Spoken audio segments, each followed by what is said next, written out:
കർത്താവിൽ പ്രിയ ദൈവജനമേ, ഏവർക്കും വീണ്ടും വരാമെന്ന് വാഗ്ദത്തം ചെയ്ത ക്രിസ്തു യേശുവിൻ്റെ അത്ഭുതമേറിയ നാമത്തിൽ എൻ്റെ സ്നേഹവന്ദനം. ഏറ്റവും ധന്യമായ ഈ ദിനത്തിനായി നമുക്ക് ദൈവത്തെ സ്തുതിക്കാം, സ്തോത്രം ചെയ്യാം, ദൈവത്തെ ആരാധിപ്പാനും മഹത്വപ്പെടുത്തുവാനും ദൈവവചനം കേൾപ്പാനും ഈ ആയുസ്സിൽ ദൈവം നമുക്ക് നൽകിയിരിക്കുന്ന ഭാഗ്യത്തിനായി നമുക്ക് ദൈവത്തെ മഹത്വപ്പെടുത്തിക്കൊണ്ട് പ്രാർത്ഥനയോടെ ഇന്നത്തെ ശുശ്രൂഷയിലേക്ക് നമുക്ക് പ്രവേശിക്കാം. നീതിമാന്മാരെ യഹോവയിൽ ഘോഷിച്ചുല്ലസിപ്പിൻ, സ്തുതിക്കുന്നത് നേരുള്ളവർക്ക് ഉചിതമല്ലോ. കിന്നരം കൊണ്ട് യഹോവയ്ക്ക് സ്തോത്രം ചെയ്യുവിൻ, 10 കമ്പിയുള്ള വീണ കൊണ്ട് അവന് സ്തുതി പാടുവിൻ, അവന് പുതിയ പാട്ട് പാടുവിൻ, ഘോഷസ്വരത്തോടെ നന്നായി വാദ്യം വായിപ്പിൻ. യഹോവയുടെ വചനം നേരുള്ളത്, അവൻ്റെ സകല പ്രവൃത്തിയും വിശ്വസ്തതയുള്ളത്. കണ്ണുകളടയ്ക്കാം, നമ്മുടെ ദൈവത്തോട് നമുക്ക് പ്രാർത്ഥിക്കാം. അനാദിയായും ശാശ്വതമായി നിത്യദൈവമായി ഞങ്ങളുടെ ജീവിതങ്ങളെ പരിപാലിച്ച് തിരുകൃപയാൽ വഴി നടത്തുന്ന സർവശക്തനായ സ്വർഗീയ പിതാവാം നല്ല ദൈവമേ, അനുഗ്രഹിക്കപ്പെട്ട ഈ നല്ല പ്രഭാതവേളയ്ക്കായി സ്തോത്രം. പിതാവേ, അങ്ങയുടെ സന്നിധിയോളം വന്ന് കർത്താവെ ഞങ്ങളെ തന്നെ സമർപ്പിക്കുവാൻ, ദൈവകൃപ അനുഭവിപ്പാൻ ഈ ആയുസ്സിൽ ദൈവമേ അങ്ങ് സഹായിക്കുന്ന കൃപയ്ക്കായി സ്തോത്രം. അബ്ബാ പിതാവേ എന്ന് വിളിച്ചുകൊണ്ട്, പിതാവേ അങ്ങയുടെ സന്നിധിയോളം ഞങ്ങൾ കടന്നു വരുന്നു കർത്താവെ. ഞങ്ങളെ അങ്ങ് കാണുന്നത് പോലെ, അങ്ങ് അറിയുന്നത് പോലെ ഈ ലോകത്ത് മറ്റാരും ഞങ്ങളെ കാണുന്നില്ല, അറിയുന്നില്ല പിതാവേ. ഞങ്ങളുടെ ഹൃദയത്തെ അറിയുന്ന കർത്താവ്, ഞങ്ങളെ അന്തരീന്ദ്രിയങ്ങളെ അറിയുന്ന കർത്താവേ, അങ്ങ് ജീവിക്കുന്നു, സ്തോത്രം ചെയ്യുന്ന പിതാവേ. അങ്ങയുടെ സന്നിധിയിൽ ഞങ്ങളെ തന്നെ പൂർണ്ണമായി സമർപ്പിക്കുന്ന പിതാവേ. ഈ സന്ദേശം ശ്രവിക്കുന്ന എല്ലാ ഹൃദയങ്ങളെയും അങ്ങ് വിശുദ്ധീകരിക്കുക, അവിടെ ശക്തിയാൽ നിറയ്ക്കണമേ കർത്താവേ. ആത്മബലത്തോടെ വഴി നടത്തണമേ. ഈ വചനം കേൾക്കുമ്പോൾ നിന്റെ മക്കളുടെ കർത്താവേ ജീവിതത്തെക്കുറിച്ച് അവിടത്തേക്കുള്ള പദ്ധതികൾ ആമേൻ സ്തോത്രം നിറവേറ്റപ്പെടുവാൻ, പൂർത്തീകരിക്കപ്പെടുവാൻ അങ്ങ് സഹായിക്കണമെന്ന് പ്രാർത്ഥിക്കുന്നു. പ്രതികൂലങ്ങളെ മാറ്റണം, പ്രതിസന്ധികളെ നീക്കണമേ, അവിടുത്തെ സാന്നിധ്യത്തിന്റെ മറവിൽ മറയ്ക്കണമേ. യേശു രക്ഷിതാവിന്റെ ധന്യമുള്ള നാമത്തിൽ തന്നെ ആമേൻ, ആമേൻ, ആമേൻ. പ്രിയരെ, ഇന്നത്തെ ദിവസത്തിൻ്റെ പ്രത്യേകത പറയട്ടെ. നോമ്പ് കാലഘട്ടത്തിലെ 2ാമത്തെ ഞായറാഴ്ചയാണ്. ഈസ്റ്ററിന് മുമ്പുള്ള 5ാമത്തെ ഞായറാഴ്ച കൂടിയാണ്. പ്രത്യേകിച്ചും ഈ ദിനങ്ങളിൽ ദൈവത്തെ ആരാധിപ്പാനും മഹത്വപ്പെടുത്തുവാനും ഈ നോമ്പ് കാലഘട്ടത്ത് ദൈവം നമ്മെ സഹായിച്ചു കൊണ്ടിരിക്കുന്നു. വിശുദ്ധിയോടെ, പ്രാർത്ഥനയോടെ ഹൃദയങ്ങളെ കീറി ദൈവത്തിൻ്റെ വചനത്തെ പ്രതിഷ്ഠിക്കുവാനും ദൈവവഴിയിൽ നടക്കുവാനൊക്കെ ഈ ദിനങ്ങൾ നമുക്ക് സാധ്യമാകട്ടെ. പാപത്തെ വെടിഞ്ഞ്, പാപത്തിൻ്റെ മലിനതയിൽ നിന്നൊക്കെ വിടുവിക്കപ്പെട്ട് വിശുദ്ധിയിൽ ജീവിക്കുവാൻ, ദൈവവചനത്തിൽ നടക്കുവാൻ ദൈവത്തിൻ്റെ ആത്മാവ് നമ്മെ ഒരുക്കട്ടെ എന്ന് ഞാൻ ആത്മാർത്ഥമായി പ്രാർത്ഥിക്കുന്നു.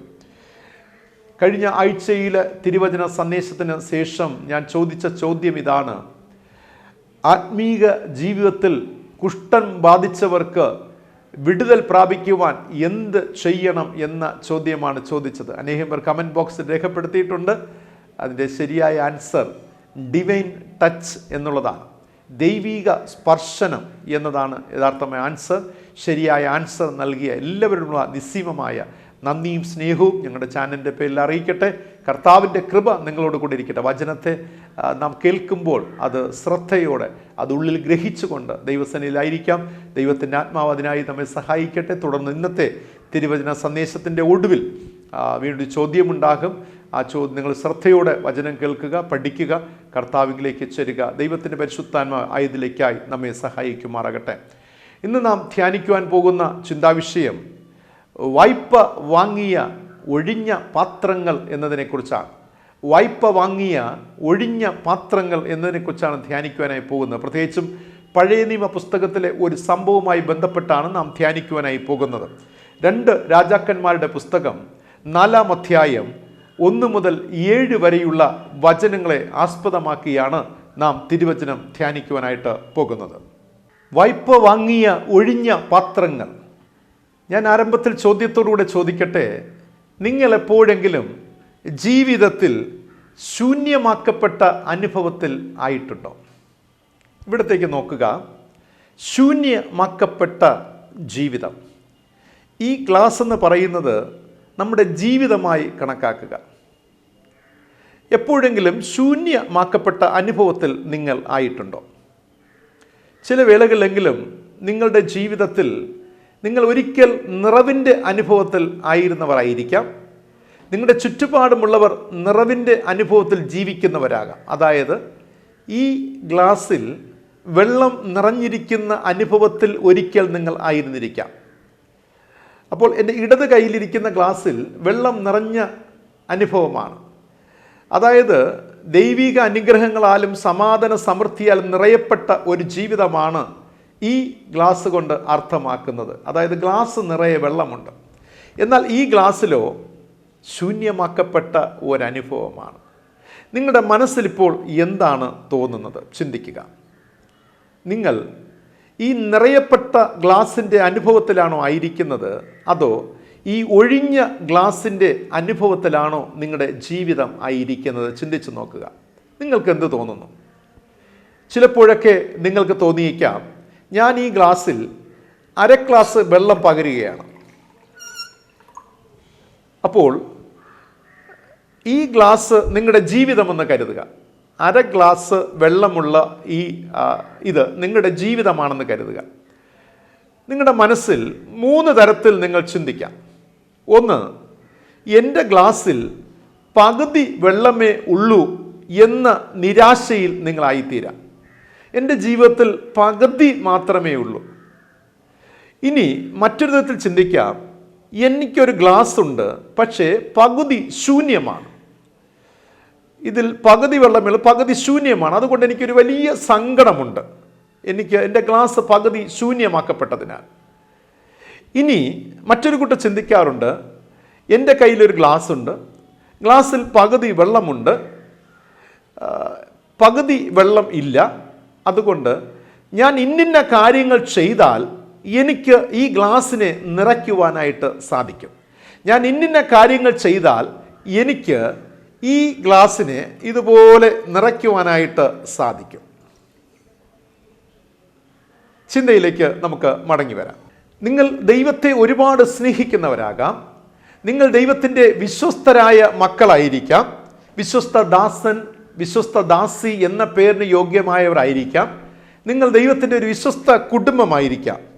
അങ്ങനെയുള്ള നിങ്ങൾ, ഞാൻ നേരത്തെ പറഞ്ഞാൽ ശൂന്യമാക്കപ്പെട്ട അനുഭവത്തിലാണോ, അതോ പകുതി ജീവിതത്തിൻ്റെ പകുതി മാത്രം സന്തോഷത്തിൽ ജീവിക്കുന്നവരാണോ നിങ്ങൾ? എന്താണ് നിങ്ങളുടെ കാഴ്ചപ്പാട്? ഞാനൊരു എക്സ്പെരിമെൻ്റലായിട്ട് ഞങ്ങളത് കാണിച്ചത് നിങ്ങളുടെ മനസ്സിൽ അത് പതിപ്പിക്കുവാൻ വേണ്ടിയാണ്. ഇന്നുള്ള നമ്മുടെ ആശങ്കകളെന്ന് പറയുന്നത്, അയ്യോ എൻ്റെ ജീവിതം മറ്റുള്ളവരെ നോക്കും. ഇപ്പം ഞാൻ സ്റ്റുഡൻ്റ് ആകാം. അപ്പോൾ തൊട്ടടുത്തിരിക്കുന്ന കുട്ടിയെ നോക്കുമ്പോൾ അവർക്ക് ഫുൾ മാർക്ക് കിട്ടുന്നുണ്ട്, 100 മാർക്ക് കിട്ടുന്നുണ്ട്, എനിക്ക് കിട്ടുന്നത് 50 മാർക്കാണ്.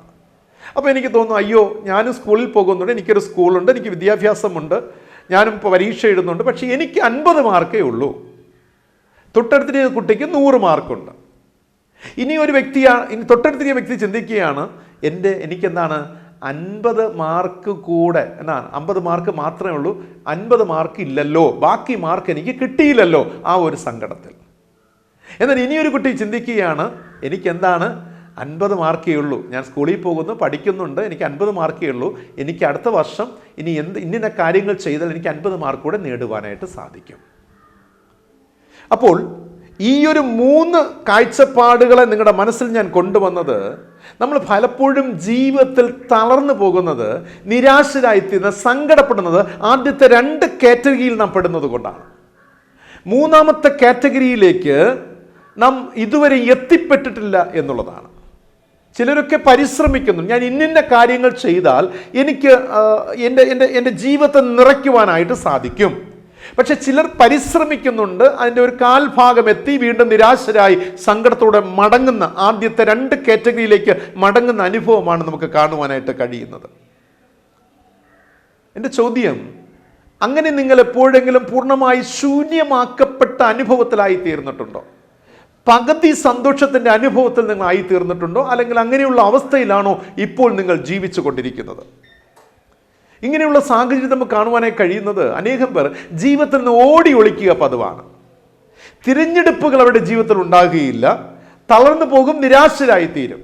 ഇപ്പോൾ മാർക്ക് കുറഞ്ഞ കുട്ടി എപ്പോഴും അധ്യാപകന്റെ മുമ്പിൽ വന്ന് നിൽക്കുവാൻ ഇഷ്ടപ്പെടുകയില്ല. എപ്പോഴും മറ്റു കുട്ടികളുടെ പുറകിൽ തങ്ങൾ തന്നെ ഒളിപ്പിക്കുന്ന ഒരു അനുഭവത്തെ കാണുവാനായി സാധിക്കും. മാർക്ക് ഒളിപ്പിക്കും, തങ്ങളുടെ ജീവിതത്തെ ഒളിപ്പിക്കുന്നത് കാണുവാനായി സാധിക്കും. ഈ ലോകത്തിൽ പകുതി നിറഞ്ഞ ജീവിതങ്ങൾ, പകുതിയുള്ള ജീവിതങ്ങളൊക്കെ ഇതാ കാണാൻ കഴിയുന്നത്. എംറ്റിയായ ജീവിതങ്ങൾ പലപ്പോഴും സമൂഹത്തിന് മുമ്പിൽ ഒളിച്ച് ജീവിക്കുന്ന അനുഭവം. ഒരു അപകർഷതാ ബോധത്തോടെ എനിക്ക് കഴിയുന്നില്ല, എനിക്ക് സാധിക്കുന്നില്ല, എനിക്ക് പറ്റുന്നില്ലല്ലോ, എനിക്കിനി എങ്ങനെ മുന്നോട്ട് പോകാൻ സാധിക്കും, മറ്റുള്ളവരെ പോലെ എനിക്ക് കഴിയുന്നില്ലല്ലോ, അവിടുത്തെ സന്തോഷം എനിക്കില്ലല്ലോ, അവിടുത്തെ നന്മ എനിക്കില്ലല്ലോ, അവരുടെ സമ്പത്ത് എനിക്കില്ലല്ലോ, അവരുടെ സൗകര്യങ്ങൾ എനിക്കില്ലല്ലോ, ഇങ്ങനെ തങ്ങൾ തന്നെ ജീവിതത്തിനെ ഒളിച്ചോടുന്ന ഒരു അനുഭവത്തെ കാണുവാനായി സാധിക്കും. പ്രിയരെ, ഈ അവസ്ഥയിൽ നിങ്ങൾ ആയിരുന്നവരായിരിക്കാം, അല്ലെങ്കിൽ ഇപ്പോൾ അങ്ങനെയുള്ള അനുഭവത്തിൽ നിങ്ങൾ ജീവിക്കുന്നവരാകാം. പ്രവാചക കാലഘട്ടത്തിലേക്ക് നാം തിരിഞ്ഞു നോക്കുമ്പോൾ ഞാനൊരു സംഭവത്തെ വിശദമാക്കാം. 2 രാജാക്കന്മാരുടെ പുസ്തകം 4-ാം അധ്യായം 1 മുതൽ 7 വരെ വായിക്കുമ്പോൾ അവിടെ ഒരു മനോഹരമായ ഒരു സംഭവത്തെ രേഖപ്പെടുത്തിയിരിക്കുകയാണ്. അവിടെ പ്രവാചക ശിഷ്യന്മാരുടെ ഭാര്യമാരിൽ ഒരുത്തി എന്ന് രേഖപ്പെടുത്തിയിരിക്കുകയാണ്. പ്രവാചക ശിഷ്യന്മാരുടെ ഭാര്യമാരിൽ ഒരുത്തി എന്നവിടെ രേഖപ്പെടുത്തിയിരിക്കുകയാണ്. ഞാൻ ഇതിനെക്കുറിച്ചൊരു വലിയ പഠനത്തിലേക്ക് പുറകിലേക്ക് യാത്ര ചെയ്തപ്പോൾ എനിക്ക് മനസ്സിലാക്കുവാനായി സാധിച്ചത്, ഈ പ്രവാചക ശിഷ്യന്റെ ഭാര്യ എന്ന് പറയുന്ന അവർ ആരാണ്? മറ്റാരുമല്ല, വേദപുസ്തകത്തിൽ പറയുന്ന ഒബദ്യാവിൻ്റെ ഭാര്യയാണ്. ഒബേദ്യ പ്രവാചകന്റെ ഭാര്യയാണ് ഈ ഇവിടെ രേഖപ്പെടുത്തിയിരിക്കുന്ന പ്രവാചക ശിഷ്യന്മാരുടെ ഭാര്യ എന്ന് രേഖപ്പെടുത്തിയിരിക്കുന്നത്. അപ്പൊ ഈ ഒബേദ്യാവിനെ നാം മറന്നു കളയരുത്. ഒബേദ്യ പ്രവാചകൻ കുറിച്ച് പറയുമ്പോൾ ബൈബിൾ ഇപ്രകാരം പറയുന്നു, അവനൊരു ദൈവഭക്തനായിരുന്നു, ദൈവത്തെ സ്നേഹിക്കുന്നവൻ, ദൈവത്തെ ഒരുപാട് അനുസരിക്കുന്നവൻ, ദൈവ വഴികൾ നടന്ന ഒരു ഭക്തനായിരുന്നു ഒബേദ്യ പ്രവാചകൻ. അദ്ദേഹത്തിന് ഭാര്യയും 2 മക്കളും ഉണ്ടായിരുന്നു എന്നാണ് ഇവിടെ രേഖപ്പെടുത്തിയിരിക്കുന്നത്. ദൈവഭക്തിയുള്ള ഭാര്യയും ദൈവഭക്തിയുള്ള 2 മക്കളും ഈ ഒബേദ്യാവിന് സ്വന്തം അല്ലെങ്കിൽ തൻ്റെ ജീവിതത്തിൽ ഉണ്ടായിരുന്നു എന്നാണ് ഇവിടെ പഠിപ്പിക്കുന്നത്. ദൈവഭക്തിയുള്ള കുടുംബമായിരുന്നിട്ടും ഇവിടെ വചനം വിരൽ ചൂണ്ടുന്നത് ജീവിതത്തിൽ കുറവിൻ്റെ, ശൂന്യതയുടെ, ഇല്ലായ്മയുടെ ഒരനുഭവത്തിലേക്ക് തള്ളപ്പെടുകയാണ്, അല്ലെങ്കിൽ വീഴ്ത്തപ്പെടുകയാണ്. നോക്കുക, ഒരു വലിയ സങ്കടത്തിലേക്ക് പോകുന്ന കുടുംബം. ഈ കുടുംബം എന്ന് പറയുന്നത് നല്ല ദൈവഭക്തിയുള്ള, ദൈവത്തിൽ ആശ്രയമുള്ള, ദൈവത്തിൻ്റെ സേവ ചെയ്യുന്ന ഒരു കുടുംബമായിരുന്നു. ഞാൻ ഇതിൻ്റെ പശ്ചാത്തലം വിശദമാക്കാം. ഇവിടെ ബൈബിൾ പറയുന്നത്, ദൈവഭക്തനായ പ്രവാചകനായ ഒബേദ്യാവ് പെട്ടെന്ന് മരണപ്പെടുകയാണ്. കുടുംബത്തിൻ്റെ നാഥൻ മരണപ്പെടുകയാണ്. ഇപ്പോൾ ശേഷിക്കുന്നത് ഈ പ്രവാചകന്റെ ഭാര്യയും 2 മക്കളും. ബൈബിൾ പറയുന്നത് പ്രവാചക കുടുംബത്തിന് വലിയ കടമുണ്ടായിരുന്നു, സാമ്പത്തികമായ ഒരു വലിയ കടമുണ്ടായിരുന്നു. തങ്ങളെ കൊണ്ട് വീട്ടുവാൻ കഴിയാത്ത തരത്തിലുള്ള ഒരു വലിയ കടഭാരം അവർ നേരിടുകയാണ്. മരണശേഷം കടം വീട്ടുവാൻ വഴിയില്ലാതെ വന്നപ്പോൾ കടക്കാരൻ വന്ന് പ്രവാചകന്റെ മക്കളെ അടിമകളാക്കുവാൻ വരുന്നതാണ് ഈ സംഭവത്തിന്റെ പശ്ചാത്തലം. ചിന്തിക്കുക, നിങ്ങളുടെ വീട്ടിലെ കുടുംബനാഥൻ ആകസ്മികമായി മരണപ്പെടുന്നു. ഒരു വലിയ കടഭാരത്താൽ മുങ്ങി താഴുന്ന ഒരു അനുഭവത്തിൽ നിങ്ങൾ മാറ്റപ്പെടുന്നു. നിങ്ങൾ അമ്മയും 2 മക്കളും വീട്ടിലുണ്ട്. അപ്പോൾ നിങ്ങൾക്ക് കടം തന്നവർ വീട്ടിൽ വന്ന് നിങ്ങൾക്ക് ഭയങ്കരമായ ഉപദ്രവങ്ങൾ നൽകുകയും നിങ്ങളുടെ 2 മക്കളെ അടിമകളായിട്ട് പിടിച്ചുകൊണ്ട് പോകുന്നു എന്ന് ചിന്തിക്കുക. എന്തായിരിക്കും നിങ്ങളുടെ മനസ്സിൻ്റെ ഉണർവ്? പ്രിയരെ, നമ്മുടെ ജീവിതത്തിലൊക്കെ ചിലപ്പോൾ നമുക്ക് ആശ്രയമായിരുന്നതിനെ, ആശ്വാസമായിരുന്നതിനെയൊക്കെ നമ്മുടെ ജീവിതത്തിൽ നിന്ന് പറിച്ചു കളയുന്ന അനുഭവങ്ങൾ ഉണ്ടാകും. കാരണം ഈ പ്രവാചക ശിഷ്യന്റെ ഭാര്യയ്ക്ക്, ഒബേദ്യാവിൻ്റെ ഭാര്യയും മക്കളെയും സംബന്ധിച്ച് അവരുടെ ആശ്രയം ആരായിരുന്നു? ഒബേദ്യാവായിരുന്നു. ഈ മക്കളുടെ ആശ്രയം തങ്ങളുടെ പിതാവായ ഒബേദ്യാവായിരുന്നു. ഒരു ആശ്വാസമാണ്, ഒരു ആശ്രയമാണ്. നമ്മുടെ വീട്ടിലെ കുടുംബനാഥൻ ആശ്രയവും ആശ്വാസവുമാണ്. അത് എന്നേക്കുമായി നഷ്ടപ്പെടുകയാണ്. ഞാൻ ഈ ഭാഗം ചിന്തിക്കുമ്പോൾ എന്നെ ഒരുപാട് വേദനിപ്പിച്ച ഒരു കാര്യമെന്ന് പറയുന്നത്, സങ്കടപ്പെടുത്തിയ കാര്യമെന്ന് പറയുന്നത്, ഒരു ദൈവഭക്തിയുള്ള കുടുംബമാണ്. സ്വാഭാവികമായി നാം ചോദിക്കുന്ന ഒരു ചോദ്യമുണ്ട്, എന്തുകൊണ്ട് ദൈവമേ ഈ കുടുംബത്തിൽ ഈ അനർത്ഥം വന്നു? ആകസ്മികമായിട്ട് പെട്ടെന്ന് ഒരു മരണം സംഭവിക്കുക, കുടുംബനാഥൻ അവിടെ നിന്ന് എടുക്കപ്പെടുമ്പോൾ, വേരോടെ പിഴുതു മാറ്റപ്പെടുമ്പോൾ, എൻ്റെ ദൈവമേ അങ്ങത് കാണുന്നില്ലേ, എന്തുകൊണ്ട് ഇതിങ്ങനെ സംഭവിക്കുന്നു എന്ന് ചിന്തിക്കുന്ന ആ ദീനമായ രോദനം ആ വീട്ടിനുള്ളിൽ നിന്ന് മാത്രമല്ല, പരിസരവാസികളിൽ നിന്ന്, ശുശ്രൂഷകളായിരുന്ന മറ്റ് പ്രവാചകന്മാരിൽ നിന്ന്, പ്രവാചക ശിഷ്യന്മാരിൽ നിന്നൊക്കെ ഉളവായ ഒരു ചോദ്യമാണ്, എന്തുകൊണ്ട് ദൈവമേ എന്നുള്ളത്. ഇങ്ങനെയുള്ള സാഹചര്യങ്ങളിലൊക്കെ പലപ്പോഴും നമ്മുടെ ശക്തി ചോർന്നു പോകും. ദൈവം ഒഴികെ മറ്റൊന്നും ആശ്രയിപ്പാൻ നമ്മുടെ മുന്നിൽ കാണുകയില്ല. കാരണം ഒന്ന്, കുടുംബനാഥൻ മാറ്റപ്പെട്ടു. ഇപ്പോൾ ഇതാ ഭയങ്കരമായ കടഭാരത്താൽ 2 മക്കളെയും പിടിച്ചുകൊണ്ട് അടിമകളായി കൊണ്ടുപോകാൻ ഇതാ വന്ന് നിൽക്കുകയാണ്. അപ്പോൾ ഈ അനുഭവത്തിൽ നമ്മുടെ ഉള്ള ശക്തിയും ചോർന്നു പോയി. ആകെക്കൂടെയുള്ളത് ദൈവമേ എന്ന ഒരു നിലവിളി. ആസാ രാജാവ് പ്രാർത്ഥിച്ചു, ദൈവമേ എന്നെ സഹായിക്കണമേ, ഞാൻ അങ്ങിൽ ആശ്രയിക്കുന്നുവല്ലോ. കാരണം ഒരു എബിലിറ്റി എല്ലാം പോവുകയാണ്, കഴിവും ശേഷിയും എല്ലാം നഷ്ടപ്പെടുകയാണ്. റിസോഴ്സ്, ആകെക്കൂടെയുള്ള വിഭവം, റിസോഴ്സ് എന്ന് പറയുന്നത് ദ ആൾമൈറ്റി ഗോഡ്, ദൈവമേ എന്നുള്ള വിളി മാത്രമാണ്. ബലമില്ലാതാകുന്ന അനുഭവത്തിൽ ദൈവമേ എന്ന് വിളിക്കുവാനുള്ള ഒരു ശക്തി, ആർജവം ചിലർക്കെങ്കിലുമൊക്കെ ഉണ്ടാകും എന്നുള്ളതാണ്. എല്ലാവർക്കും ഉണ്ടായില്ല എങ്കിൽ പോലും. ചോദ്യം, ഈ അവസ്ഥയിൽ നമുക്ക് എന്ത് ചെയ്യുവാനായിട്ട് കഴിയും? ശൂന്യമാക്കപ്പെട്ട അനുഭവത്തിൽ ഞാനൊരു എംപ്റ്റി ഗ്ലാസ് കാണിച്ചു. ഈ പ്രവാചക ശിഷ്യൻ്റെ അല്ലെങ്കിൽ അവരുടെ ആ ശിഷ്യൻ്റെ ഭാര്യയ്ക്കും 2 മക്കൾക്കും ഇപ്പോൾ ഉള്ളത് ഞാൻ കാണിച്ച ആ ഒഴിഞ്ഞ ഗ്ലാസിൻ്റെ അനുഭവമാണ്.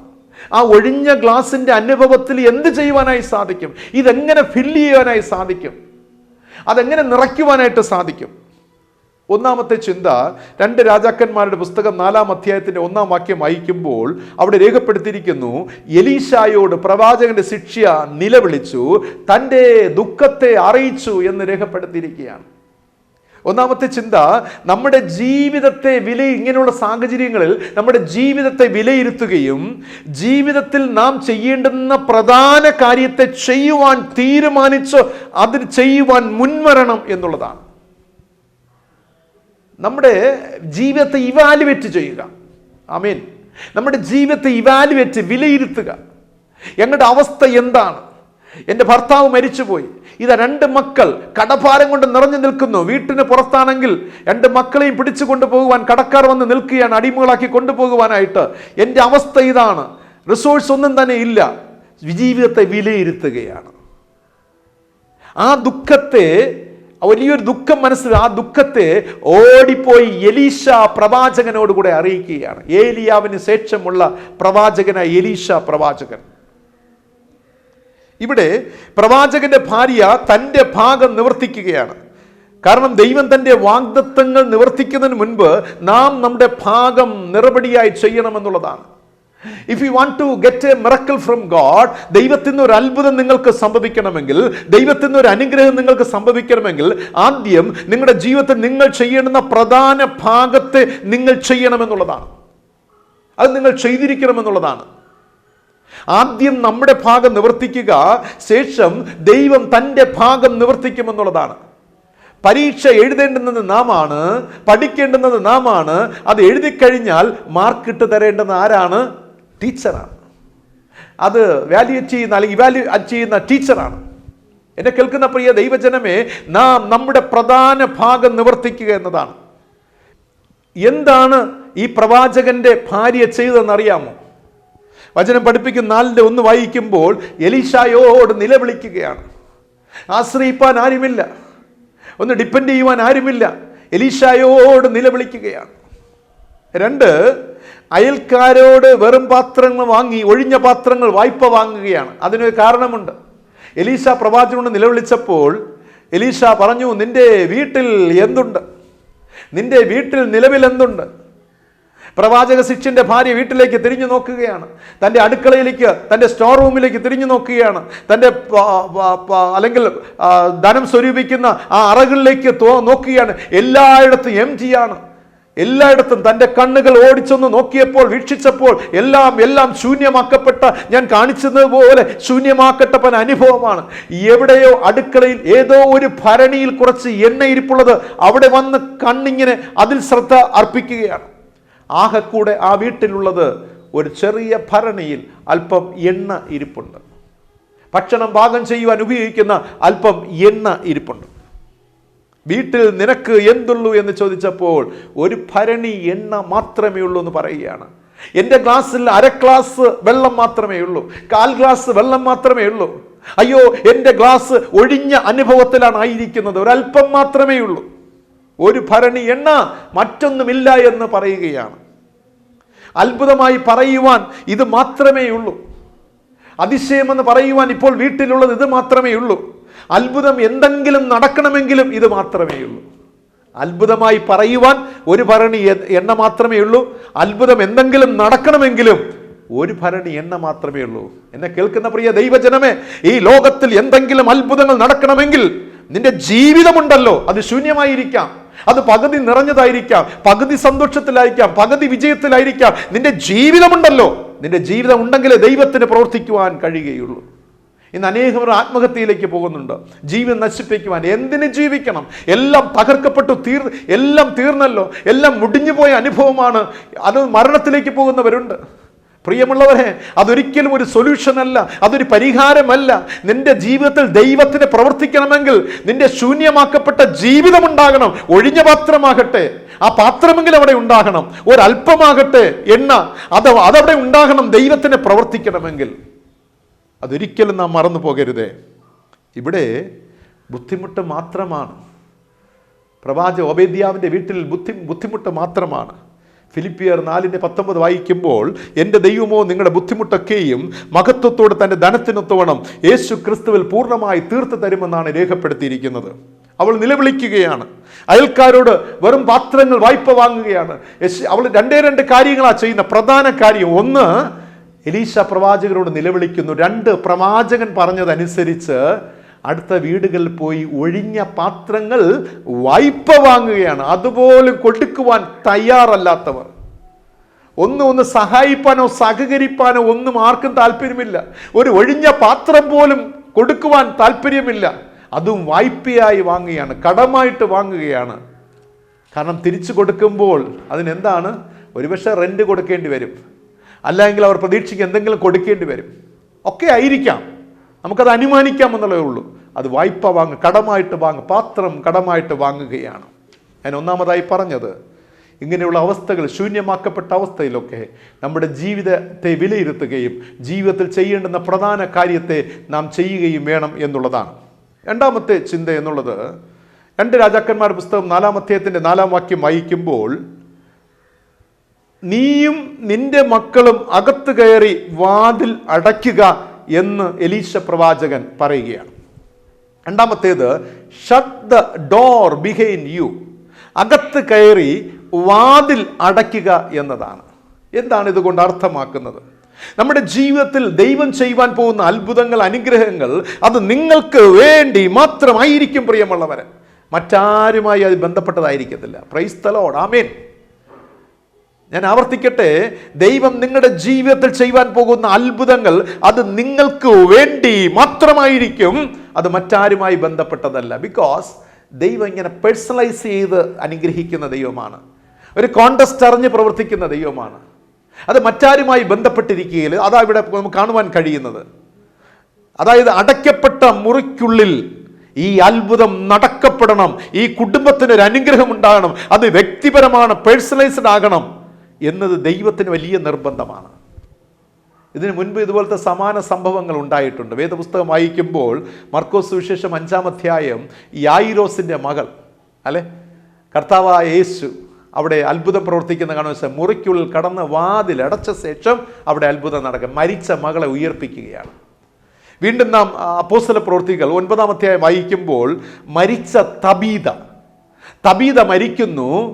അവിടെ പത്രോസ് ആ അറയ്ക്കുള്ളിൽ കയറി മുറി വാതിലടച്ച് കുറ്റിയിട്ട് മരിച്ചവളെ ജീവിപ്പിക്കുന്ന ഒരു ചിത്രം. പേഴ്സണലൈസ്ഡ് ആണ്.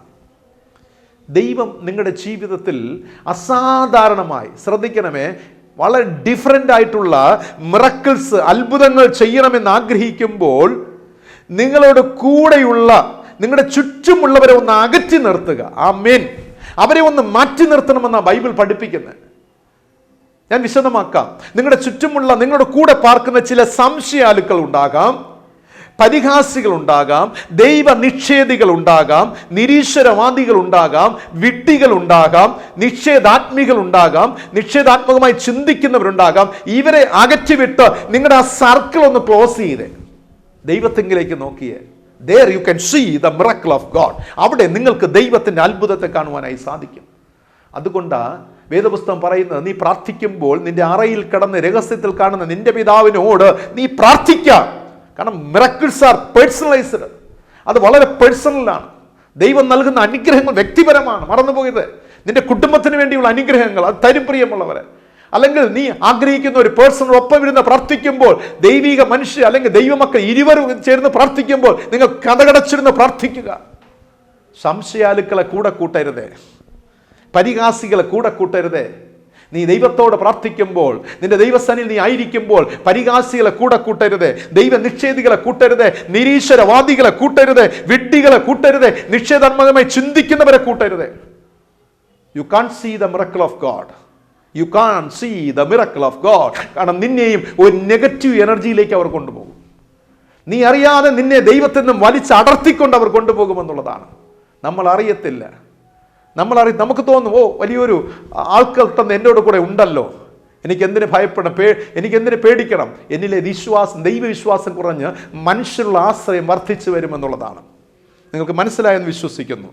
ദൈവം പ്രവർത്തിക്കുവാൻ ആഗ്രഹിക്കുന്ന സ്ഥലത്ത് നിന്ന് അവരെ നീക്കിക്കളയുക, അവരെ അകറ്റിക്കളയുക. ദൈവം പ്രവർത്തിക്കുവാൻ ആഗ്രഹിക്കുന്ന ഇടത്ത് നിന്നും, പ്രിയമുള്ളവരെ, വേദപുസ്തകം പറയുന്നു, ഇങ്ങനെയുള്ളവരെ അകറ്റിക്കളയുക, നീക്കിക്കളയുക എന്ന്.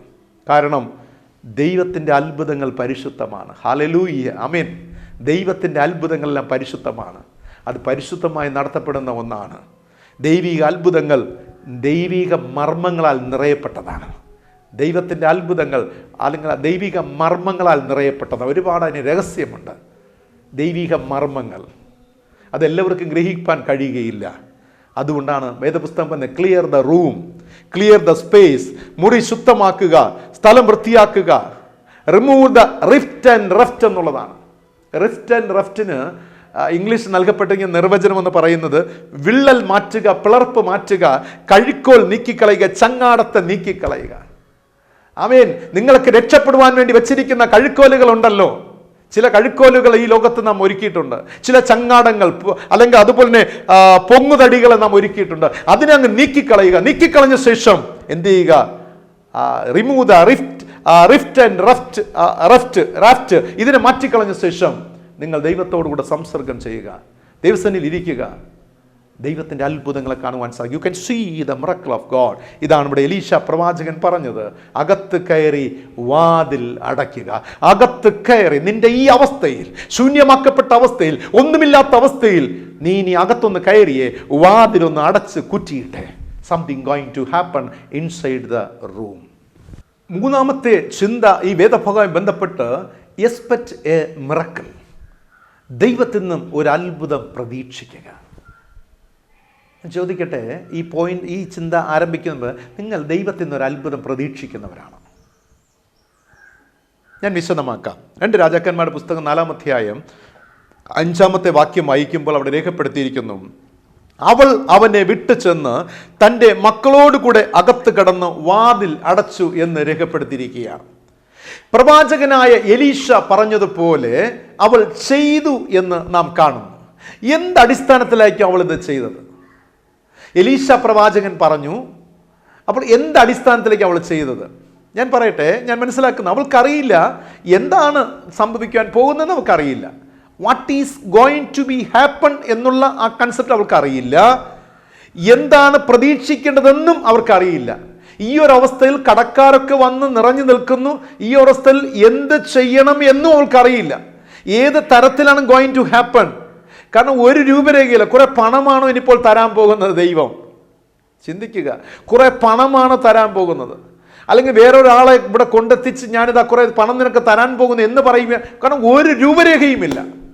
പ്രവാചക ശിഷ്യന്റെ ഭാര്യയ്ക്ക് യാതൊരു രൂപരേഖയുമില്ല. എങ്കിലും ദൈവവാക്കിനെ അവൾ അനുസരിച്ച് അവൾ ഭരണിയിലെ എണ്ണ പാത്രത്തിലേക്ക് പകർന്നു എന്ന് കാണും. പ്രവാചകന്റെ വാക്ക് കേട്ട് ഭരണിയിലെ എണ്ണ പാത്രത്തിലേക്ക് പകരുകയാണ്. പാത്രം നിറഞ്ഞു. വീണ്ടും അടുത്ത പാത്രം ഇങ്ങനെ ഒഴുകിക്കൊണ്ടേയിരുന്നു. ദൈവത്തിൻ്റെ അനുഗ്രഹം ഭരണിയിലെ എണ്ണയിൽ നിന്നും ഓരോ പാത്രങ്ങൾ സ്റ്റെപ്പ് ബൈ സ്റ്റെപ്പായിട്ട് ഒഴുകിക്കൊണ്ടേയിരുന്നു. അത്ഭുത പ്രവൃത്തി ആദ്യ പാത്രം മുതലേ തുടങ്ങുകയാണ്. അത്ഭുതത്തിൻ്റെ ആ ഒരു വലിയ പ്രവൃത്തി ആദ്യത്തെ പാത്രം മുതൽ ഇതാ തുടങ്ങിക്കഴിഞ്ഞിരിക്കുകയാണ്, ഒഴുകി തുടങ്ങുകയാണ്. This we use to call as the deed of God, the miracle of God. ദൈവത്തിൻ്റെ അത്ഭുതം എന്ന് നമുക്ക് പറയുവാൻ സാധിക്കും. ദൈവം പ്രവർത്തിക്കുന്നത് നമ്മിലെ സ്വല്പവും ദൈവത്തിൽ നിന്നുള്ള വലിയവയുമാകുന്നു. Small from us, big from God. നമ്മളിലെ സ്വല്പമാണ്. അര ഗ്ലാസ് ആകാം വെള്ളം, 1/4 ഗ്ലാസ് ആകാം, പക്ഷെ അത് നമ്മുടെ സ്വല്പമാണ്. പക്ഷേ ദൈവത്തിൽ നിന്നുള്ള വലിയ, big from God, that is the miracle of God. പ്രിയമുള്ളവരെ, ആ ഒരു അനുഭവത്തിലാണ് ദൈവത്തിൻ്റെ അത്ഭുതങ്ങൾ പ്രവർത്തിക്കുന്നത്. നിങ്ങളൊരു എംപ്റ്റി ഹാർട്ടഡ് ആകാം, നിങ്ങളുടെ ഗ്ലാസ് ശൂന്യമാകാം, but do you have a glass? നിങ്ങൾക്കൊരു ജീവിതമുണ്ടോ? Yes, give to God. നിങ്ങൾക്കുള്ളതിനെ നൽകുമ്പോൾ അതിൽ വലിയവ നിറയ്ക്കുന്ന ദൈവമാണ്. ഈ ശൂന്യമാക്കപ്പെടുമ്പോഴാണ് നാം നിരാശപ്പെട്ട് തളർന്ന് ഒളിച്ചു കൊള്ളുന്നത്. പക്ഷെ ബൈബിൾ പറയുന്നു, give it to God's hand. ദൈവത്തിൻ്റെ കത്ത് ആ സ്വൽപ്പത്തെ അങ്ങ് കൊടുക്കുക, ആ എംപ്റ്റിയെ അങ്ങ് കൊടുക്കുക. He will take care of us. He will start to lead us. ഈ ലോകത്ത് മനുഷ്യർക്കാണെങ്കിൽ നമുക്ക് ഒരുപാട് സോക്കോൾഡിലൊക്കെ നമുക്ക് മുന്നോട്ട് പോകാൻ കഴിയും. നമ്മളെ ഒരുപാട് പേർ നമ്മൾ പ്രശംസിക്കാം, ഒരുപാട് നമ്മെ ആ ഒരു ലെവലിലേക്കൊക്കെ കൊണ്ടെത്തിക്കാം. പക്ഷേ no, God does not require those things from us. ദൈവം നമ്മിൽ നിന്നും ദൈവം അതൊന്നും ആഗ്രഹിക്കുന്നില്ല. Yes, I want to, do you like to give something, do you expect anything from me? ദൈവം ചോദിക്കുക, നീ എന്നിൽ നിന്ന് എന്തെങ്കിലുമൊക്കെ പ്രതീക്ഷിക്കുന്നുവോ? എങ്കിൽ നിന്നെ തന്നെ എനിക്ക് തരിക, നിൻ്റെ ജീവിതത്തെ എനിക്ക് തരിക. Not your deeds. നീ സോക്കോൾഡ്, നിനക്ക് ബുദ്ധി, പരിചയം ഒക്കെ എല്ലാം ഉണ്ടാകാം, പക്ഷെ നിൻ്റെ ജീവിതത്തെ, ആ ഒഴിഞ്ഞ അനുഭവത്തെ ഞാൻ എൻ്റെ കയ്യിലേക്ക് തരിക, എൻ്റെ കരങ്ങളിലേക്ക് തരിക. I am ready to fill it, I am ready to fill it, I am ready to fill it. ഞാൻ എന്നെ പൂർത്തീകരിക്കാൻ എന്നെക്കൊണ്ട് സാധിക്കും, ഞാൻ ഒരുക്കമാണ്. പ്രിയമുള്ളവരെ, ദൈവത്തിനായി നൽകുവാൻ നിങ്ങളിൽ ഒന്നുമില്ല എന്ന് ചിന്തിക്കുന്നതാണ് നിങ്ങളിൽ എല്ലാം നിറവായി സംഭവിക്കുന്നത്. എനിക്ക് ദൈവത്തിനായി നൽകുവാൻ ദൈവമേ ശൂന്യമായ ജീവിതമേ ഉള്ളൂ കർത്താവേ എന്ന് പറഞ്ഞ് നിങ്ങൾ ദൈവത്തിൻ്റെ അടുക്കൽ ചൊല്ലുമ്പോഴാണ് ദൈവത്തിന് എല്ലാമായി നിങ്ങളെ നിറയ്ക്കുവാനായി കഴിയുന്നത്. ഇവിടെ ഈ പ്രവാചക ശിഷ്യൻ്റെ ഭാര്യയ്ക്ക് ദൈവത്തിൽ പ്രതീക്ഷ ഉണ്ടായിരുന്നു. അതാണ് പ്രതിസന്ധിയിൽ പ്രവാചകനെ സമീപിച്ചത്. പ്രതീക്ഷയോടെ സമീപിച്ചു എങ്കിലും ഇതെങ്ങനെ സംഭവിക്കും എന്നറിയില്ലായിരുന്നു. In what way, in what pattern this will happen എന്നുള്ള ഒരു കോൺഫിഡൻസ് അവർക്കില്ലായിരുന്നു. ബട്ട് അവൾ പ്രതീക്ഷയോടെ പോയി, ദൈവത്തിൻ്റെ അടുക്കലോളം പോയി. പ്രിയമുള്ളവരെ, ജീവിതത്തിൽ നമ്മുടെ ജീവിതം എവിടെയൊക്കെ മാറുമെന്ന് നമുക്ക് അറിയത്തില്ല. എവിടെയാണ് നമുക്കൊരു ടേണിംഗ് പോയിൻ്റ് ഉണ്ടാകുന്നത്? ഒരു ഇമ്മീഡിയറ്റ് ഡീവിയേഷൻ നമ്മുടെ ലൈഫിലൊക്കെ ഉണ്ടാകാം. ഒരു സഡൻ ഡീവിയേഷൻ ലൈഫിലുണ്ടാകാം. ചിലപ്പോൾ ഒരു നഷ്ടത്തിലൂടെ ആകാം ഒരു ഡീവിയേഷൻ ഉണ്ടാകുന്നത്, ചിലപ്പോൾ ഒരു ലാഭത്തിലൂടെയാകാം നമുക്കൊരു ഡീവിയേഷൻ ലൈഫിൽ ഉണ്ടാകുന്നത്. പക്ഷേ എപ്പോൾ എങ്ങനെയെന്ന് അറിയത്തില്ല. But B prepare for it. നാം പ്രിപ്പയർ ആകുക. ആ സമയത്തൊക്കെ നാം ദൈവിക മർമ്മങ്ങളെ ഗ്രഹിച്ചു കൊണ്ടേയിരിക്കണം. ഇൻസൈഡ് ഓഫ് അവർ ഹാർട്ട്, ഹൃദയത്തിനുള്ളിൽ ആ ദൈവിക മർമ്മങ്ങളെ ഗ്രഹിച്ചു കൊണ്ടേയിരിക്കണം. വചനം പറയുന്നത്, there she saw a miracle. അവിടെ അവൾ ഒരു ദൈവത്തിൻ്റെ അത്ഭുതത്തെ കണ്ടു. എന്നെ കേൾക്കുന്ന പ്രിയ ദൈവജനമേ, ഞാൻ ഈ സന്ദേശം ഇവിടെ നിർത്തുമ്പോൾ നിങ്ങളോട് പറയുവാൻ ആഗ്രഹിക്കുന്നത്, നാം ഈ ലോകത്തിലെ ഒഴിഞ്ഞ പാത്രങ്ങളാകുന്നു. നമ്മുടെ ജീവിതമെന്ന് പറയുന്നത് ഒഴിഞ്ഞ പാത്രങ്ങളാണ്. മറ്റൊരു വിധത്തിൽ പറഞ്ഞാൽ വായ്പയായി ലഭിച്ച ഒഴിഞ്ഞ പാത്രങ്ങൾ. ഓക്കെ, വായ്പയായി ലഭിച്ച ഒഴിഞ്ഞ പാത്രങ്ങൾ. We are the empty vessels. വായ്പയായി കിട്ടിയതല്ലേ ഈ ജീവിതം പ്രിയമുള്ളവരെ? വായ്പയായി നേടിയതല്ല, ദൈവം വായ്പയായി നൽകിയതാണ് ഈ ജീവിത വിഭൂമിയിൽ. അല്പകാലം അല്ലെ ദൈവം നൽകിയ ഒരു ജീവിതമാണ്. അത് ദൈവം പ്രയോജനപ്പെടുത്തുന്ന വിശുദ്ധമായ ഒഴിഞ്ഞ പാത്രങ്ങളായി മാറണം. നാം തന്നെ ഒരുപാട് സംഗതികളൊക്കെ നിറച്ച്, ഒരുപാട് പരിപാടികൾക്ക് അതിനുള്ളിൽ നിറച്ച് ഫില്ല് ചെയ്ത് വെച്ചിരുന്നു കഴിഞ്ഞാൽ you can see the miracle of God. When you fill it, നിങ്ങൾ എപ്പോഴാണോ അത് നിറച്ചു കഴിയുന്നത്, ദൈവം അവിടെ പ്രവർത്തിക്കുകയില്ല. ശൂന്യമാക്കപ്പെട്ട അനുഭവത്തിലാകണം. ഇപ്പോൾ നിങ്ങളൊന്ന് ചിന്തിച്ച്, ആർ യു ഹാപ്പി? നിങ്ങൾ ശൂന്യമാക്കപ്പെട്ട അനുഭവമാണ്, ഒന്നുമില്ലാത്ത അനുഭവത്തിലാണോ നിൽക്കുന്നത്? നിങ്ങളുടെ മനസ്സ് ശൂന്യമാണോ? നിങ്ങളുടെ ഈഗോ, നിങ്ങളുടെ പ്രൈഡ് ഇതെല്ലാം മാറ്റപ്പെട്ട അനുഭവമാണ്. നിങ്ങളുടെ എഡ്യൂക്കേഷൻ ഇതെല്ലാം ഒന്ന് മാറ്റിവെച്ചിട്ടാണോ നിൽക്കുന്നത്? അവിടെ ദൈവം പ്രവർത്തിക്കും പ്രിയമുള്ളവരെ. ദൈവം കൈവിടുകയില്ല. He is able to give miracle, produce miracles പ്രിയമുള്ളവരെ. നാം നമ്മെ തന്നെ ശുദ്ധീകരിക്കണം.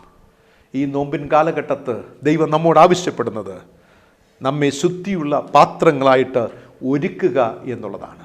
ശുദ്ധിയുള്ള പാത്രങ്ങളായി ഒരുക്കുക. നാം ദൈവത്തിന് ഒരിക്കലും ലിമിറ്റ് നൽകരുത്. ഒരിക്കലും ദൈവത്തിന് ദൈവിക പ്രവൃത്തികൾക്ക് പരിധി കൽപ്പിച്ച് നൽകരുത്. എലീശ പറഞ്ഞത് പാത്രങ്ങൾ കുറവായിരിക്കരുത്, പാത്രങ്ങൾ കുറയരുത്. മാക്സിമം പാത്രങ്ങൾ കൊണ്ടുവരിക, മാക്സിമം പാത്രങ്ങളെ ഒരുക്കുക. സ്വന്തം വീട്ടിലെ പാത്രങ്ങൾ മാത്രമല്ല, അടുത്ത വീട്ടിലെ പാത്രങ്ങളെ വായ്പയായി നീ വാങ്ങണം. പ്രിയമുള്ളവരെ, ആ ഒരു അനുഭവത്തിൽ നാം പലപ്പോഴും ദൈവത്തിന് ഒരു ലിമിറ്റ് കൽപ്പിച്ച് നൽകാറുണ്ട്. That is our great mistake. ദൈവത്തിന് നമ്മൾ ലിമിറ്റ് നൽകാറുണ്ട് നമ്മുടെ ബുദ്ധിയിൽ, കഴിഞ്ഞ കാലങ്ങൾ കണ്ടുവന്ന അനുഭവങ്ങൾ. പക്ഷേ ദൈവം ചെയ്യുന്ന അത്ഭുതങ്ങൾ ഓരോ സമയത്തും വളരെ ഡിഫറൻ്റ് ആയിരിക്കും. Not be the same. ഒരിക്കലും ആ സെയിം എന്ന കാഴ്ചപ്പാട് പോകത്തില്ല. അതെപ്പോഴും ഡിഫറൻ്റ് ആയിരിക്കും. ഇവിടെ ദൈവം തൻ്റെ കരുണ, തൻ്റെ സ്നേഹം, തൻ്റെ കൃപ, എല്ലാ നന്മകളും നമ്മിൽ നിറയ്ക്കുക തന്നെ ചെയ്യും. പൂർണ്ണമായി എം ടി ആയിട്ട് ദൈവകരങ്ങൾ ഏൽപ്പിച്ചു കൊടുക്കുക. ദൈവത്തിന് പരിമിതികൾ കൽപ്പിക്കരുത്, പരിമിതികൾ ചിന്തകൾ പോലും നൽകരുത്. പ്രിയമുള്ളവർ, he is able to do anything, anywhere, everywhere, in any circumstances. ഏതൊരു സാഹചര്യത്തും ദൈവത്തിന് പ്രവർത്തിപ്പാൻ കഴിയും. ഈ വിധവയായ സ്ത്രീയെ ഒന്ന് നോക്കിയേ പ്രിയമുള്ളവരെ. പാത്രങ്ങൾ എണ്ണ പകരുന്നതിന് മുൻപ് ഭരണികളുടെ മുൻപിൽ നിരനിരയായി പാത്രങ്ങൾ ഒരുക്കുകയാണ്. പാത്രങ്ങൾ എണ്ണ പകരുന്നതിന് മുമ്പ് നിരനിരയായിട്ട് ഈ പാത്രങ്ങളെ അടുക്കി അടുക്കി വച്ചിരിക്കുകയാണ്. ജീവിതത്തെ ക്രമപ്പെടുത്തുകയാണ് സിസ്റ്റമാറ്റിക്കലി. പ്രെയർ ലൈഫ് അല്ലേ, ദൈവസന്നിധിയിൽ ഇങ്ങനെ നിരനിരയായി ക്രമമായിട്ട് കാത്തിരിക്കുന്ന ഒരു അനുഭവം. ഓ ലോർഡ്, ഫിൽ ദൈ blessings in my heart, in my vessels, this life vessel. ഈ ജീവിതമാകുന്ന വെസലിൽ അവിടുത്തെ ശക്തിയെ നിറയ്ക്കണമേ, അവിടുത്തെ എനർജി നിറയ്ക്കണമേ. മുന്നോട്ട് ഞാൻ ബഹുദൂരം യാത്ര ചെയ്യേണ്ട വ്യക്തിയാണ്, എന്നെ അത്രയധികം ശക്തിയുള്ളവനാക്കി, ബലമുള്ളവനാക്കി തീർക്കണമേ എന്നുള്ള ആ ഒരു കാഴ്ചപ്പാട്. അതേ പ്രിയമുള്ള, ഒഴിഞ്ഞ പാത്രങ്ങളായി നമ്മെ, നമ്മുടെ കുടുംബത്തെ, നമ്മുടെ സഭയെ, ദേശത്തെ ദൈവ മുൻപിൽ നിരനിരയായി നാം നിർത്തേണ്ടിയിരിക്കുന്നു. അതെ, ഒഴിഞ്ഞ പാത്രങ്ങളായി. ദൈവമേ, ശൂന്യമായ അനുഭവങ്ങൾ, എംറ്റിനെസ്, എവിടെയും ഞങ്ങൾക്ക് എംറ്റിനെസ്സാണ് ഫീൽ ചെയ്യാൻ കഴിയുന്നത്. അതൊക്കെ അങ്ങ് ദൈവം മുമ്പിൽ നിരത്തുക പ്രിയമുള്ളവരെ. ദൈവം വായ്പയായി ഈ ലോകത്തിൽ നമുക്ക് നൽകിയ ഈ ജീവിതത്തെ ദൈവ അനുഗ്രഹത്താൽ നമുക്ക് നിറയ്ക്കാം. അത് നമ്മുടെ ജീവിതത്തിന് അനുഗ്രഹമായി തീരുകയും ചെയ്യും. തീർച്ചയായിട്ടും വായ്പയായി വാങ്ങിയ ഈ ഒഴിഞ്ഞ പാത്രങ്ങളായ ജീവിതം ദൈവത്തിന് മനോഹരമായ, ദൈവം പ്രയോജനപ്പെടുത്തുന്ന വിശുദ്ധമായ പാത്രങ്ങളായി തീരട്ടെ. ദൈവത്തിൻ്റെ പരിശുദ്ധാത്മാവ് അതിനായി നമ്മെ സഹായിക്കട്ടെ. ആമീൻ. ഇന്നത്തെ ചോദ്യം ഇതാണ്: ഏത് പ്രവാചകൻ്റെ ഭാര്യയാണ് എലീശായുടെ അടുക്കൽ ചെന്നത്? ഏത് പ്രവാചകൻ്റെ ഭാര്യയാണ് എലീശായുടെ അടുക്കൽ ചെന്നത്? നിങ്ങൾ കമൻറ്റ് ബോക്സിൽ നിങ്ങളുടെ ആൻസറുകൾ രേഖപ്പെടുത്തുക. തീർച്ചയായിട്ടും ദൈവം നിങ്ങളെ അനുഗ്രഹിക്കട്ടെ. ഈ വചനം വീണ്ടും വീണ്ടും കേൾക്കുക, ബലം പ്രാപിക്കുക. നോമ്പ് കാലഘട്ടത്ത് അധികമായ ദൈവകൃപ നിങ്ങൾ വ്യാപരിക്കും. മറ്റുള്ളവർക്ക് ഇത് ഷെയർ ചെയ്യുക. അത് നിങ്ങൾ ചെയ്യുന്ന ഏറ്റവും വലിയ, കാരണം ഒരു വ്യക്തിയെങ്കിലും ഈ വചനങ്ങളിലൂടെ ദൈവത്തോട് അടുക്കുന്നുവെങ്കിൽ അത് നിങ്ങൾ ചെയ്യുന്ന ഏറ്റവും വലിയ ഒരു പ്രേക്ഷിത പ്രവർത്തനമായിരിക്കും, സുവിശേഷ പ്രവർത്തനമായിരിക്കും. ദൈവത്തിൻ്റെ പരിശുദ്ധാത്മാവ് നിങ്ങളെ അതിനായി സഹായിക്കട്ടെ. ആമീൻ. നമ്മുടെ കണ്ണുകളടയ്ക്കാം, ദൈവത്തോട് നമുക്ക് പ്രാർത്ഥിക്കാം. ഉന്നതനും വല്ലഭനുമായിരിക്കുന്ന സർവ്വലഭനായ സ്വർഗീയ പിതാവാം നല്ല ദൈവമേ, അനുഗ്രഹിക്കപ്പെട്ട ഈ ദിനത്തിനായി സ്തോത്രം ചെയ്യുന്നു. നൽകിയ നല്ല ചിന്തകൾക്കായി ഈ നോമ്പിൻ കാലഘട്ടത്ത് വായ്പയായി വാങ്ങിയ ഒഴിഞ്ഞ പാത്രങ്ങൾ, കർത്താവെ, ഞങ്ങൾക്ക് വായ്പയായി നൽകിയിരിക്കുന്ന ഒഴിഞ്ഞ ഒരു ജീവിതമാണപ്പ. ദൈവമേ, ഒഴിഞ്ഞ ജീവിതങ്ങളെ നിറയ്ക്കുവാനായി കർത്താവിൻ്റെ സന്നിധിയോളം ഞങ്ങൾ കടന്നു വന്നിരിക്കുന്നു. സ്തോത്രം. അതിൻ്റെ കർത്താവ് ഒരു ഡിസിപ്ലിനറി ലൈഫ്, ഒരു ചിട്ടയോടുകൂടിയ ഒരു ജീവിതം ഞങ്ങൾക്ക് പ്രദാനം ചെയ്യണമേ കർത്താവെ. ജീവിതത്തിൽ പ്രധാനമായത് ഞങ്ങൾ ചെയ്യുമ്പോൾ കർത്താവെ, ദൈവമേ, ബാക്കിയുള്ള കാര്യങ്ങളൊക്കെ ദൈവം ഞങ്ങൾക്ക് ചെയ്യുവാൻ, ഞങ്ങളുടെ കടമകൾ ചെയ്യുവാൻ കർത്താവെ സ്തോത്രം, ഞങ്ങളെ വിശുദ്ധീകരിക്കുവാൻ, ഞങ്ങളെ ക്രമപ്പെടുത്തുവാൻ, ഒരുക്കുവാൻ ഈ നോമ്പിൻ കാലഘട്ടത്ത് ദൈവം ഞങ്ങളെ സഹായിക്കണം, ശക്തീകരിക്കണം എന്ന് പ്രാർത്ഥിക്കുന്നു. ദൈവകൃപയിൽ ഞങ്ങളെ പൊതിയണമേ, ദൈവശക്തിയാൽ ആവരണം ചെയ്യണമേ, തിരുകൃപയിൽ ബലപ്പെടുത്തണമേ, നിന്റെ ആത്മാവിനാൽ ഞങ്ങൾ താങ്ങിക്കൊള്ളണമേ, ശക്തീകരിക്കണമെന്ന് പ്രാർത്ഥിക്കുന്നു. നന്ദി പിതാവേ. കഷ്ടമോ നഷ്ടമോ ദുഃഖമോ രോഗമോ എന്ത് വന്നിടിലും കർത്താവിൻ്റെ പാദം ചേർന്ന് ഞങ്ങൾ ജീവിപ്പാനുള്ള കൃപ നൽകണമെന്ന് പ്രാർത്ഥിക്കുന്നു. തിരുവചനം ശ്രവിച്ച എല്ലാ അവിടുത്തെ മക്കളെയും യേശുവിൻ്റെ അധികാരമുള്ള നാമത്തിൽ അനുഗ്രഹിച്ച് പ്രാർത്ഥിക്കുന്നു. ജീവിതയാത്രകൾ കൂട്ടിരിക്കണമേ. എൻ്റെ മക്കളെ കുടുംബമായിട്ട് അനുഗ്രഹിക്കണമേ. തലമുറയെ ആശീർവദിക്കണമേ. ഉപജീവന മാർഗങ്ങൾ അനുഗ്രഹിക്കണമേ. സമാധാനത്തിൽ, സന്തോഷത്തിൽ, ദൈവകൃപയിൽ കർത്താവ് വഴി നടത്തണമേ. അപ്പം മനസ്സിൻ്റെ ഭാരങ്ങൾ, സമ്മർദ്ദങ്ങൾ എല്ലാം നീക്കണമേ. ദൈവകൃപയിൽ ആനന്ദിക്കട്ടെ, സന്തോഷിക്കട്ടെ. തിരുകൃപയെ ബലപ്പെടുത്തി അനുഗ്രഹിക്കണമെന്ന് യേശു രക്ഷിതാവിൻ്റെ നാമത്തിൽ പ്രാർത്ഥിക്കുന്നു. പ്രാർത്ഥന കേൾക്കണമേ. ആമീൻ. സ്വർഗസ്ഥനായ ഞങ്ങളുടെ പിതാവേ, തിരുനാമം വിശുദ്ധീകരിക്കപ്പെടണമേ. തിരുരാജ്യം വരണമേ. തിരുവിഷ്ടം സ്വർഗത്തിലെ പോലെ ഭൂമിയിലും ആകണമേ. ഞങ്ങൾക്ക് ആവശ്യമുള്ള ആഹാരം ഇന്ന് നൽകണമേ. ഞങ്ങൾ കടക്കാരോട് ക്ഷമിച്ചിരിക്കുന്നത് പോലെ ഞങ്ങളുടെ കടങ്ങളും ഞങ്ങളോട് ക്ഷമിക്കണം. ഞങ്ങളെ പരീക്ഷയിൽ കടത്താതെ സകല ദുഷ്ടങ്ങളിൽ നിന്ന് വിടുവിക്കണമേ. രാജ്യവും ശക്തിയും മഹത്വം ഇന്നും എന്നേക്കും അങ്ങേക്കുള്ളതാകുന്നുവല്ലോ. ആമീൻ. വിശ്വാസത്തോടെ ആശീർവാദം നമ്മുടെ കർത്താവും രക്ഷിതാവുമായ യേശു മിശിഹായുടെ പിതാവായ ദൈവത്തിന്റെ സ്നേഹം, പരിശുദ്ധാത്മാവാം ദൈവത്തിന്റെ കൃപാനുഗ്രഹം, നാം ഏവരോടും സദാകാലം കൂടിയിരിക്കുമാറാകട്ടെ. ആമേൻ. ആമേൻ. ആമേൻ. പ്രിയരെ, വായ്പയായി ലഭിച്ച ഒഴിഞ്ഞ പാത്രങ്ങളെ നിറയ്ക്കാം ദൈവിക അത്ഭുതങ്ങളാൽ, ദൈവിക മർമ്മങ്ങളാൽ. ദൈവം അതിനായി സഹായിക്കട്ടെ. God bless you all. Thank you very much.